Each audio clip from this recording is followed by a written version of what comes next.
المومنین حضرت عائشہ صدیقہ رضی اللہ تعالی عنہا فرماتی ہیں کہ دور جاہلیت کے اندر یتیم بچیوں کے ساتھ شادی کر لی جاتی،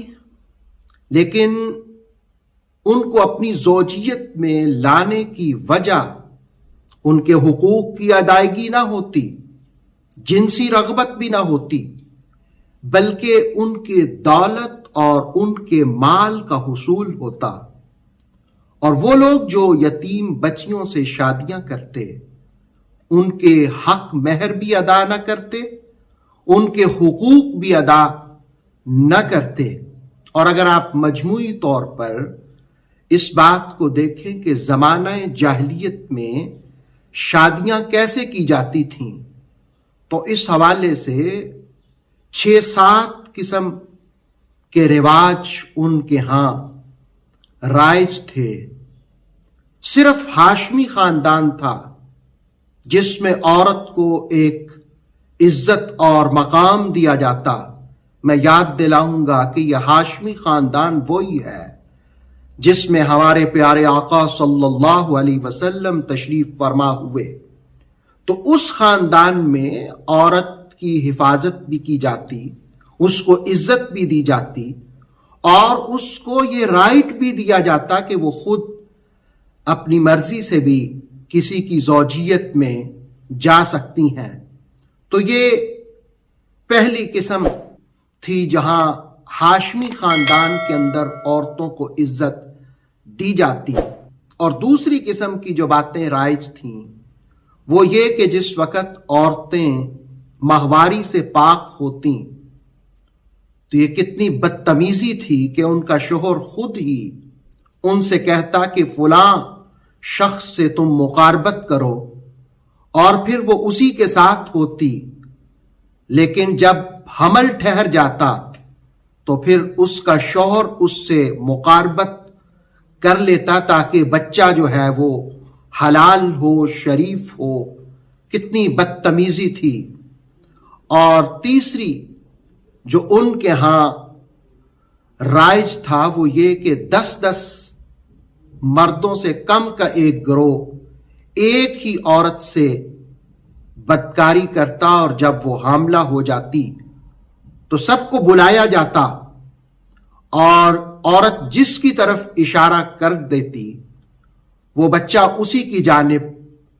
منسوب کر دیا جاتا۔ اور چوتھی یہ کہ مختلف کنیزیں اور لونڈیاں ان کے گھروں پر جھنڈے آویزاں ہوتے، اور ان گھروں کو مواخیر کہتے جہاں سے پیدا ہونے والے بچے آپ خود سمجھ سکتے ہیں کون ہوتے۔ دراصل وہ جو مدینہ میں ایک منافق تھا، بلکہ رئیس المنافق عبداللہ ابن ابی، وہ بھی مواخیر ایسے گھروں ہی میں پیدا ہوا تھا۔ اور پھر 5ویں نمبر پر طاقت اور قوت کے بل بوتے پر عورتوں پر قابض ہوا جاتا۔ 6 نمبر پر بعض اوقات دور جاہلیت کے اندر 2 سگی بہنوں کو اپنے حرم میں رکھ لیا جاتا تھا۔ اور 7ویں نمبر پر مال اندوزی کے لیے، دولت جمع کرنے کے لیے یتیم بچیوں کو اپنے حرم میں لے آتے، اور 10 بچیوں کو۔ اب وہ معاشرہ جس معاشرے کے اندر یتیم بچیوں کے ساتھ اس قدر زیادتی کی جاتی، تو قرآن حکیم نے ایسے ماحول میں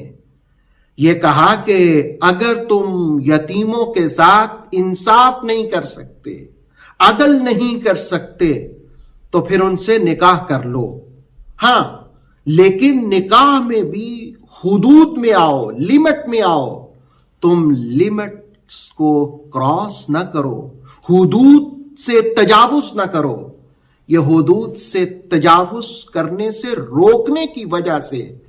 اسلام نے اور قرآن نے 4 شادیوں کی رخصت دی۔ میں اس پر بخاری کا حوالہ دوں گا کہ غیلان بن سلمہ ثقفی نے جس وقت اسلام قبول کیا تو ان کے ہاں 10 بیویاں تھیں، تو رسول اللہ علیہ السلام نے ان سے کہا کہ ان میں سے 4 کو رکھ لو، باقیوں کو چھوڑ دو۔ اسی طرح سنن نبی داؤد کی روایت کے مطابق عمر اسدی کی 8 بیویاں تھیں، تو رسول اللہ علیہ السلام نے ان کو بھی قبول اسلام کے وقت کہا کہ ان میں سے 4 رکھ سکتے ہو اور باقی 3 کو چھوڑنا پڑے گا۔ اسی طرح نوفل بن معاویہ کی 5 بیویاں تھیں، جب وہ مسلمان ہوئے تو رسول اللہ علیہ السلام نے ان سے بھی کہا کہ 4 رکھ سکتے ہو، 1 کو چھوڑنا پڑے گا۔ دراصل وہ معاشرہ جاہلیت کا جس میں 10-10 20-20 عورتوں کو اپنے حرم میں رکھ لیا جاتا اور پھر یتیم بچیوں کے حقوق بھی ادا نہ کیے جاتے، حق مہر تک ان کو نہ دیے جاتے، اس معاشرے کے اندر قرآن مجید نے پابند کیا کہ ہاں تم شادیاں کر سکتے ہو لیکن 4 سے زیادہ ایٹ اے ٹائم تم اپنے حرم میں خواتین کو نہیں رکھ سکتے۔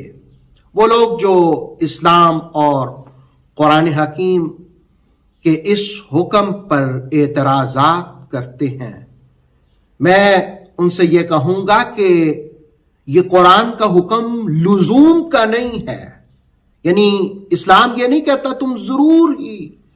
4 شادیاں کرو، بلکہ ایک رخصت دی ہے ایک ایسے معاشرے کو جس معاشرے کے اندر تعداد تو تھی ہی نہیں، بلکہ اگر آپ ہسٹری میں دیکھیں تو اس دور کے جو بادشاہ ہوا کرتے وہ کتنی عورتوں کو حرم میں رکھ لیتے، کہیں 50 کہیں 100 نظر آتی، تو ایسے میں اسلام نے پابند کیا کہ تم 4 سے زیادہ نہیں رکھ سکتے۔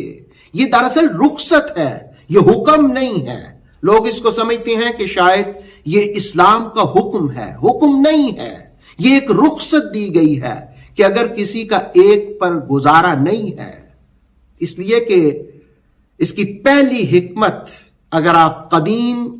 حکماء کو دیکھیں، اطباء کو دیکھیں، جدید سائنس کو بھی دیکھیں تو آپ کو یہ بات سمجھ آئے گی کہ عورتوں کی نسبت